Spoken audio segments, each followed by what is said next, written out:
नमस्कार श्रोताओं, शाम के ठीक 7:20 हुए हैं और ये समय है आपके अपने कार्यक्रम स्पोर्ट्स स्कैन का। आज के स्पोर्ट्स स्कैन के इस एडिशन के साथ मैं हूं आपका होस्ट और दोस्त सिद्धार्थ सिंह। तमाम खेल खबरों पर विस्तार से चर्चा करने के लिए हमारे साथ स्टूडियो में आ चुकी हैं वरिष्ठ खेल पत्रकार मोना पार्थसारथी। मोना, स्पोर्ट्स स्कैन कार्यक्रम में आपका स्वागत है।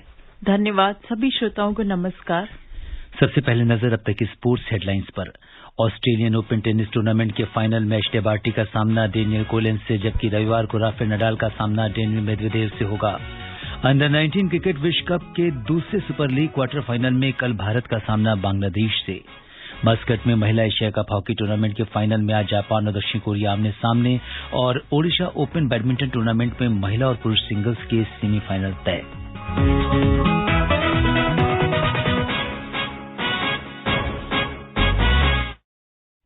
सबसे पहले बात करते हैं ऑस्ट्रेलियन ओपन की, जिसके पुरुष सिंगल्स के फाइनल में राफेल नडाल का सामना डेनियल मेदवेदेव से होगा। सेमीफाइनल में छठी वरीयता प्राप्त स्पेन के नडाल ने 7वीं वरीयता प्राप्त मैटेओ बेरेटिनी को 6-3, 6-2, 3-6, 6-3 से पराजित किया। ये उनका छठा ऑस्ट्रेलियन ओपन फाइनल होगा। नडाल का ये चारों ग्रैंड स्लैम मिलाकर 29वां फाइनल होगा। वो ऑस्ट्रेलियन ओपन सिर्फ एक बार 2009 में जीत पाए हैं। इस बार अगर वो जीतते हैं तो सबसे ज्यादा ग्रैंड स्लैम जीतने वाले खिलाड़ी बन जाएंगे। अभी नडाल, नोवाक जोकोविच और रोजर फेडरर ने 20-20 ग्रैंड स्लैम जीते हैं। दूसरे सेमीफाइनल में दूसरी वरीयता प्राप्त रूस की मेदवेदेव ने चौथी वरीयता प्राप्त ग्रीस के स्टेफानोस सिसिपास को 7-6, 4-6, 6-4, 6-1 से हराकर फाइनल में प्रवेश किया। मेदवेदेव ने करियर में कुल 13 खिताब जीते हैं। इसमें सिर्फ एक ग्रैंड स्लैम टाइटल है। आंकड़ों पर नजर डालें तो मेदवेदेव और नडाल के बीच अब तक 4 मुकाबले हुए हैं। इसमें नडाल ने 3 और मेदवेदेव ने 1 मैच जीता है। दोनों 2 बार किसी भी टूर्नामेंट के फाइनल में आमने सामने आ चुके हैं। तो मोना जी, जिस तरीके से राफेल नडाल और डेनियल मेदवेदेव आमने सामने होने वाले हैं, तो किसका पलड़ा आपको भारी लग रहा है? देखिए, यहाँ पर बात की जाएगी कि जो कहा जाता है, एक कहावत है ना कि form is temporary and class is permanent. तो नडाल ने इस पूरे टूर्नामेंट में ये दिखा दिया है। 35 साल के हो चुके हैं और इससे शुरुआत से पहले उनके नाम पर उतनी चर्चा नहीं हो रही थी जितना जोकोविच के बारे में कहा जा रहा था कि 21वां रिकॉर्ड ग्रैंड स्लैम जीत सकते हैं, 9 बार के चैंपियन है। और प्रेस कॉन्फ्रेंस जब टूर्नामेंट से पहले की हुई थी तो नडाल की बॉडी लैंग्वेज से लग रहा था कि भाई टेनिस की चर्चा क्यों नहीं कर रहा है कोई, हर जगह सिर्फ उस कंट्रोवर्सी की चर्चा हो रही है। और उन्होंने अपना पूरा फोकस अपने खेल पर रखा। फिटनेस समस्याओं से वो जूझते रहे थे, कोरोना संक्रमण का भी शिकार हो गए थे। एक तरह से देखा जाए तो वापसी ही कर रहे हैं यहाँ पर। सिर्फ 2009 में एक बार उन्होंने खिताब जीता है, लेकिन इस बार उनकी तैयारी इतनी पुख्ता थी कि इस टूर्नामेंट से पहले उन्होंने एक अभ्यास टूर्नामेंट भी जीता और यहाँ पर अब तक 6 मैच बहुत ही अच्छे तरीके से जीत चुके हैं। तो डेनियल मेदवेदेव के रूप में उन्हें एक कड़ी चुनौती जरूर मिलेगी, लेकिन नडाल के निशाने पर कई सारे रिकॉर्ड हैं, क्योंकि जैसे आपने कहा कि 21 ग्रैंड स्लैम उनके हो जाएंगे अगर वो यहाँ जीतते हैं तो। और रोजर फेडरर जो फिटनेस कारण से नहीं खेल रहे हैं और जोकोविच जो कोरोना टीकाकरण नियम के कारण नहीं खेल रहे, वो नडाल के सामने बहुत अच्छा मौका है ये रिकॉर्ड अपने नाम कर लेने का। और दूसरी तरफ मेदवेदेव है जो ऐसे पहले खिलाड़ी बन सकते हैं जिन्होंने अपना पहला ग्रैंड स्लैम जीता और उसके तुरंत बाद दूसरा ग्रैंड स्लैम भी जीत लिया हो। तो उनके पास भी बहुत सारी मोटिवेशन है यहाँ खिताब जीतने की। काफी आक्रामक खिलाड़ी हैं और जैसे सेमीफाइनल में भी हमने देखा कि चेयर अंपायर से बार बार नाराजगी जाहिर कर रहे थे कि सिटसिपास जो है वो अपने फादर से ट्रेनिंग क्यों ले रहे हैं, उनके पिता कोचिंग उसमें बैठे हुए थे दर्शक दीर्घा में। तो काफी आक्रामक होकर खेलते हैं और जुनूनी खिलाड़ी, उम्र का भी दोनों में बहुत अंतर है। तो यहाँ मुझे लगता है कि एक बराबरी का मुकाबला देखने को मिलेगा। बिल्कुल, एक बेहतरीन मुकाबला लोगों को फाइनल में देखने को मिलेगा। और अगर सेमीफाइनल की बात करें तो जिस तरीके से नडाल ने 7वीं वरीयता प्राप्त मैटेओ बेरेटिनी को आज जो एक बहुत लंबा मैच चला 6-3, 6-2, 3-6 और 6-3 से पराजित किया, इस मैच के बारे में आप क्या कहेंगे? सेमीफाइनल मुकाबला किस तरीके का रहा? देखिए, बेरेटिनी ऐसे खिलाड़ी हैं जिन्होंने पिछले 2-3 साल में अपने प्रदर्शन से काफी प्रभावित किया है और इटली से बहुत तेजी से उभरे हैं वो अंतर्राष्ट्रीय टेनिस परिदृश्य में। और पहले 2 सेट लेकिन नडाल ने काफी आराम से जीत लिए और चारों तरफ कोर्ट के जिस तरह से वो घुमा रहे थे बेरेटिनी को, लग रहा था कि आज अपने अनुभव का पूरा निचोड़ उन्होंने मेलबर्न पार्क पर दिखा दिया। तीसरे सेट में जरूर बेरेटिनी ने वापसी की कोशिश की, लेकिन फिर वो कहते हैं ना कि अनुभव जो है वो भारी पड़ गया नडाल का चौथे सेट में, और उसके बाद कोई मौका नहीं था उनके लिए। तो एक अच्छा मुकाबला वो हारे हैं, बिना चुनौती दिए नहीं हारे, तो उनके लिए बिल्कुल भी मायूस होने की बात नहीं है, क्योंकि जिससे वो हारे हैं वैसे खिलाड़ी एक दौर में एक ही पैदा होते हैं। बिल्कुल, तो ये एक बेहतरीन सेमीफाइनल हुआ नडाल और मैटेओ बेरेटिनी के बीच में, जबरदस्त टक्कर हुई और अल्टीमेटली जैसा कि मोना आपने कहा कि नडाल जो है उनका अनुभव, उन्होंने पूरे कोर्ट में जिस तरीके से बेरेटिनी को भगाया है और इस मैच को जीता है। और इसी के साथ दूसरे सेमीफाइनल पर भी नजर डालते हैं, जिसमें रूस के मेदवेदेव ने चौथी वरीयता प्राप्त ग्रीस के स्टेफानोस सिसिपास की आपने बात की, किस तरीके से 7-6, 4-6, 6-4, 6 से हराकर फाइनल में प्रवेश किया। ये गेम भी काफी लंबा चला। इसमें भी शुरुआत जो है वो मेदवेदेव ने बहुत अच्छी की, लेकिन सिसिपास ने फिर वापसी की दूसरे सेट में। उसके बाद थोड़ा सा तनाव देखा गया कोर्ट पर, लेकिन ब्रेक के बाद जब मेदवेदेव लौटे तो उनका जो जोश था वो कुछ अलग ही एक मुख्य लेवल पे था, और वहां से उन्होंने सिसिपास के लिए वापसी का कोई मौका नहीं छोड़ा। बिल्कुल, और महिला सिंगल्स की बात करते हैं। महिला सिंगल्स के फाइनल में शीर्ष वरीयता प्राप्त ऑस्ट्रेलिया की एशले बार्टी और अमेरिका की डेनियल कोलिंस सामने सामने होंगे। सेमीफाइनल में कल बार्टी ने अमेरिका की मैडिसन कीज को, जबकि कोलिंस ने पोलैंड की इगा स्विटेक को हराया था। एशले बार्टी वर्ष 1980 के बाद ऑस्ट्रेलियन ओपन टेनिस टूर्नामेंट के महिला सिंगल्स फाइनल में पहुंचने वाली पहली घरेलू खिलाड़ी हैं। और अब जबकि एशले बार्टी और डेनियल कोलिंस सामने सामने हैं, ये मुकाबला आप कैसे देखते हैं? देखिए, एशले बार्टी दुनिया की नंबर 1 खिलाड़ी हैं और 2 ग्रैंड स्लैम ऑलरेडी उनके नाम है, जबकि किसी ने सोचा भी नहीं होगा डेनियल कोलिंस के बारे में कि वो फाइनल तक पहुंच जाएंगी। और बहुत ही अच्छे तरीके से इगा स्वियातेक जैसे खिलाड़ी को उन्होंने हराया। और एशले बार्टी ने भी ऑस्ट्रेलिया में हो रहा है, उनके अपने दर्शकों के सामने हो रहा है, तो वो बिल्कुल पूरी कोशिश में होंगी कि ऑस्ट्रेलियन ओपन खिताब अपने नाम करे। और दूसरी तरफ डेनियल कोलिंस है, वो उनके लिए बहुत बड़ी प्रेरणा यह है कि उनसे कोई अपेक्षा नहीं थी और वो अपेक्षा के विपरीत यहां तक पहुंची है और इसकी इतिश्री जो है वो खिताब के साथ करना चाहेंगी। तो मुझे लगता है ये एक रोमांचक मुकाबला होना चाहिए। बिल्कुल, अगर देखें तो इगा स्वियातेक की बात करें तो एक युवा खिलाड़ी हैं और उनके साथ कोलिंस का जो सेमीफाइनल में मुकाबला हुआ और कोलिंस ने उसमें जीत हासिल करी और बार्टी ने मैडिसन कीज को हराया। इनके मुकाबले के बारे में क्या कहेंगे?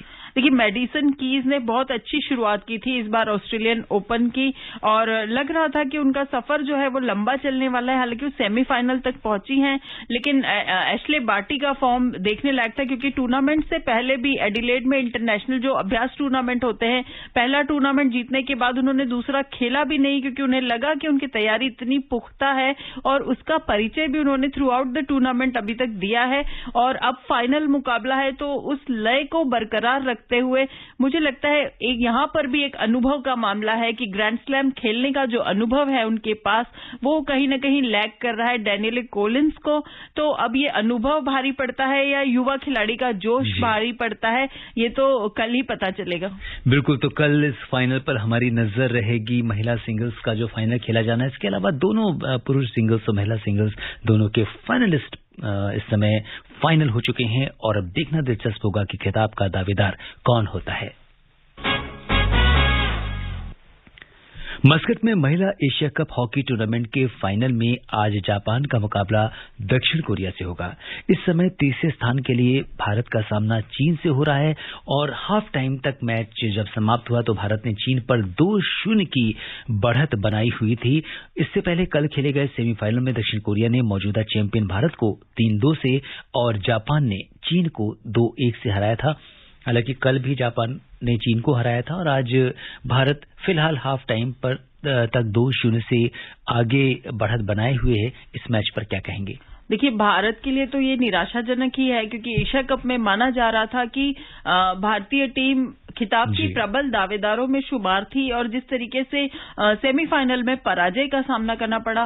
हालांकि सेमीफाइनल तक पहुंचकर भारत ने विश्व कप में जगह पक्की कर ली है, वो एक अच्छी बात है। लेकिन जहां पर आप खिताब की आपसे उम्मीदें की जा रही हो, क्योंकि टोक्यो ओलंपिक के प्रदर्शन के बाद जिस भी टूर्नामेंट में भारतीय हॉकी टीम उतरती है काफी अपेक्षाएं रहती है, और एशियन चैंपियंस ट्रॉफी कोरोना संक्रमण की वजह से भारत जिस तरह से नहीं खेल पाया, तो वास्तव में तो ये टोक्यो ओलंपिक के बाद पहला ही टूर्नामेंट देखा जाए तो है, और इसमें उम्मीद अच्छे प्रदर्शन की थी। लेकिन अब प्लेऑफ मुकाबला खेलना पड़ रहा है। और दूसरी ओर जापान और कोरिया की बात करें, फाइनल में दोनों टीमें पहुंची है।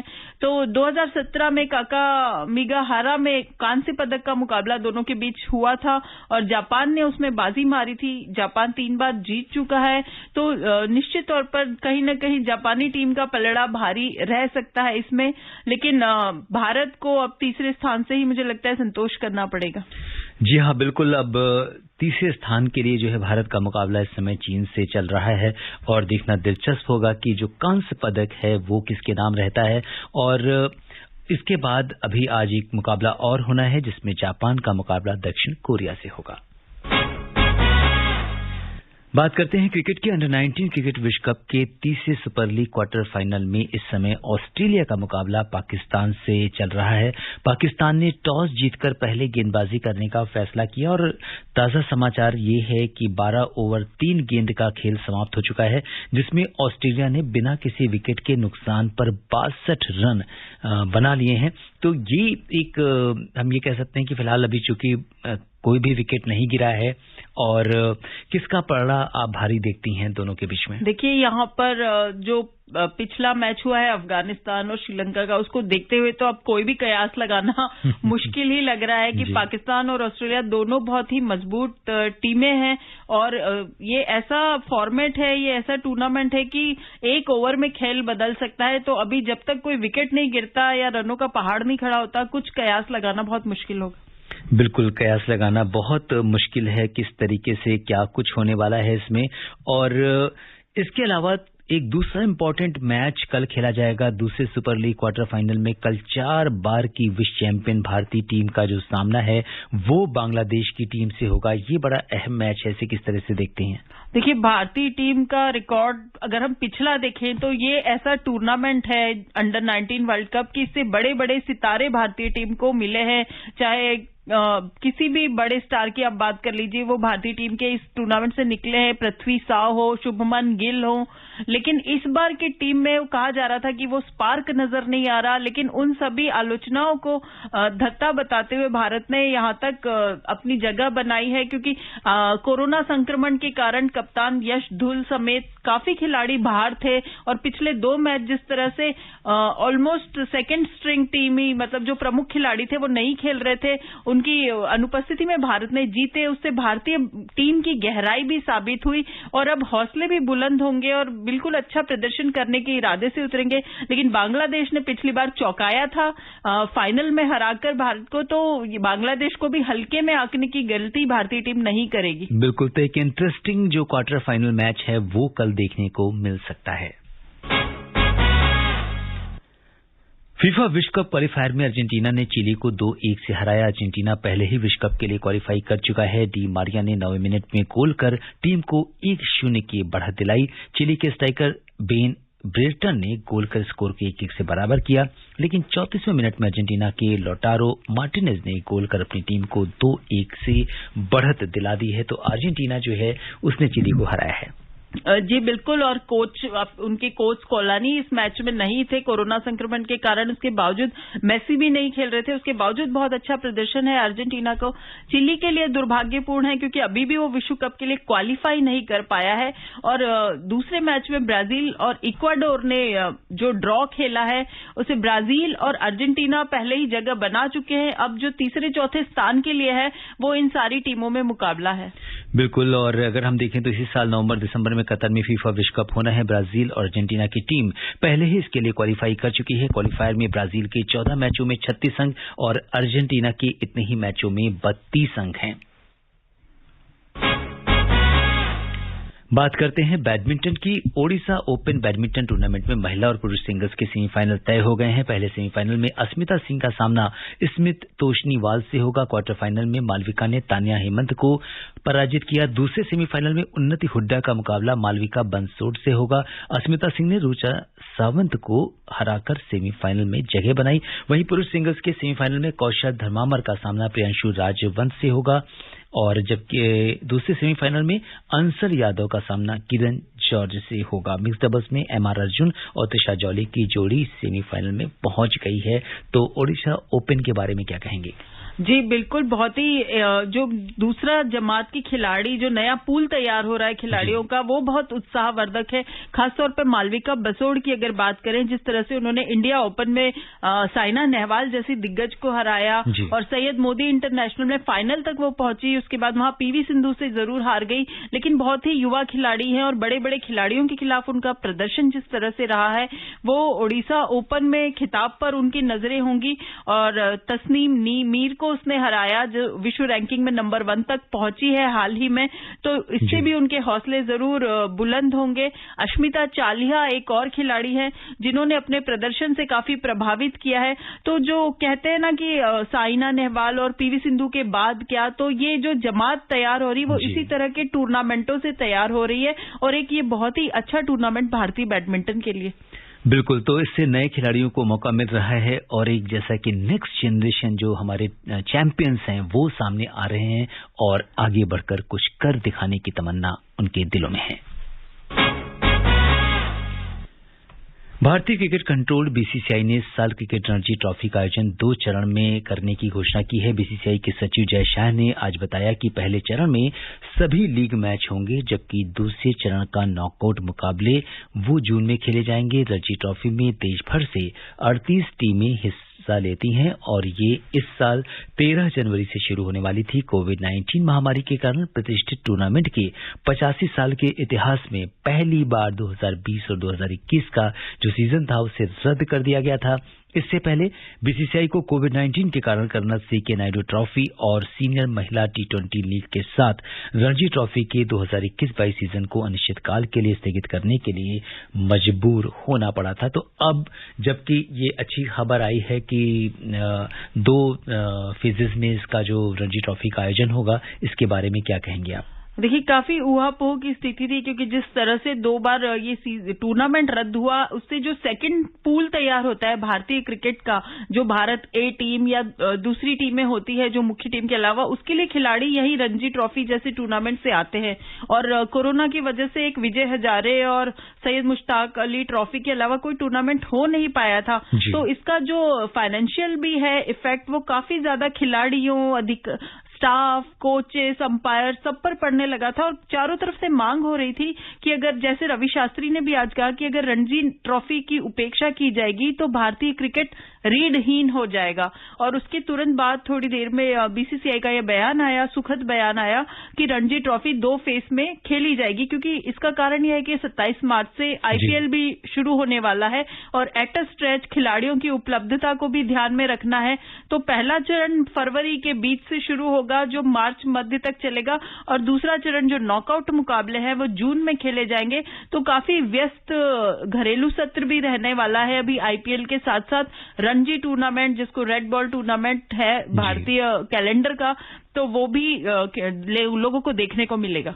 बिल्कुल, और टोटल 38 टीमें इसमें शामिल होती हैं और इस तरह के अगर हम ना देखें तो डोमेस्टिक क्रिकेट में जिस तरह की खेल होता है, इसमें बहुत जरूरी है कि इस तरह की टूर्नामेंट्स जो हैं, जो भी डोमेस्टिक क्रिकेट है वो होता रहे, तभी हमारे जो खिलाड़ी हैं या भरते हुए खिलाड़ी हैं उनको अपनी प्रतिभा का प्रदर्शन करने का मौका मिलेगा। बिल्कुल, निश्चित तौर पर ये काफी जरूरी है। इस बात को लेकर काफी आलोचना भी हो रही थी कि आईपीएल के लिए किसी भी तरह से अकोमोडेट किया है बोर्ड ने, उसी तरह रणजी ट्रॉफी के लिए भी जगह बनाई जानी चाहिए, इसका आयोजन होना चाहिए। और आखिर में सारे अटकलबाजियों को और अफवाहों को विराम देते हुए बोर्ड ने आज जो फैसला किया है कि रणजी टूर्नामेंट टूर्नामेंट होगा, ये उन घरेलू क्रिकेटरों के लिए भी बहुत राहत की बात है जो न तो आईपीएल खेलते हैं और न राष्ट्रीय टीम में है। बिल्कुल मुन्ना, चलते चलते एक अच्छी खबर ये आई है कि भारत ने चीन को 2-0 से हराकर कांस्य पदक जो है महिला एशिया हॉकी टूर्नामेंट का जीत लिया है।